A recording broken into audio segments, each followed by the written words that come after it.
Hi friends, welcome to RG cookery. Aadi வெள்ளிக்கிழமைக்கு என்ன பிரசாத நைவேத்தியம் பண்ணேன்னு பார்த்தீங்கன்னா குடான்னம்.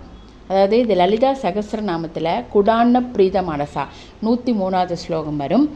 அந்த குடானம் தான், அந்த பிரசாதம் தான் நைவேத்தியம் பண்ணேன். அது உங்களுக்கு நான் ஷேர் பண்ணியிருக்கேன். அரை கப்பு பச்சரிசி வாஷ் பண்ணிவிட்டு 15 நிமிஷம் ஊற வச்சு 4 கிளாஸ் தண்ணி விட்டு குக்கரில் 6 விசில் வரும்படியாக வேக வச்சு எடுத்து வச்சுக்கலாம். இதுக்கு வெல்லம், அதாவது அரை கப்பு பச்சரிசி எடுத்துருக்கேன்னா 4 அரை கப்பு, அதாவது அதே கப்பில் அரை அரை அரை 4, அப்போ அதாவது 2 கப்பு வெல்லம் எடுத்து அதில் 2 கப்பு தண்ணி விட்டு நல்லா மெல்ட் ஆனப்புறமா நல்லா வடிகட்டி எடுத்து வச்சுப்போம். அதுக்குள்ளே வடிகட்டி எடுத்து வச்சுட்டு அந்த வாட்டரை, அந்த வெள்ளை கரைசலை அந்த கடாயில் விட்டு நல்லா அது 10 நிமிஷம் நல்லா அது கொதிக்கணும் மீடியம் ஃப்ளேமில்.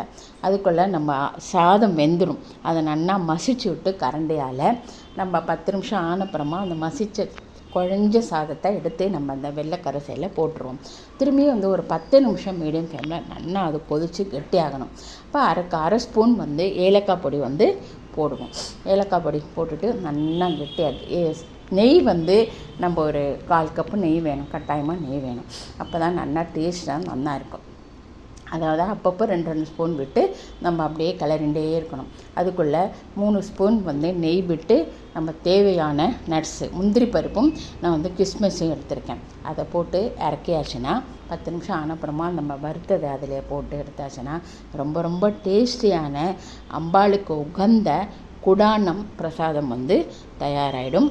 இதுதான் நான் ஆடி வெள்ளிக்கிழமைக்கு நைவேத்தியம் பண்ணேன். இது நிறைய பேருக்கு தெரிஞ்சிருக்கும். தெரியாத வாளுக்காக இந்த வீடியோ நான் ஷேர் பண்ணியிருக்கேன். இது வரைக்கும் என்னோடய சேனலை சப்ஸ்கிரைப் பண்ணலைன்னா ப்ளீஸ் சப்ஸ்கிரைப் மை சேனல். நமக்கு அடுத்த வீடியோவில் பார்க்கலாம். தேங்க்யூ.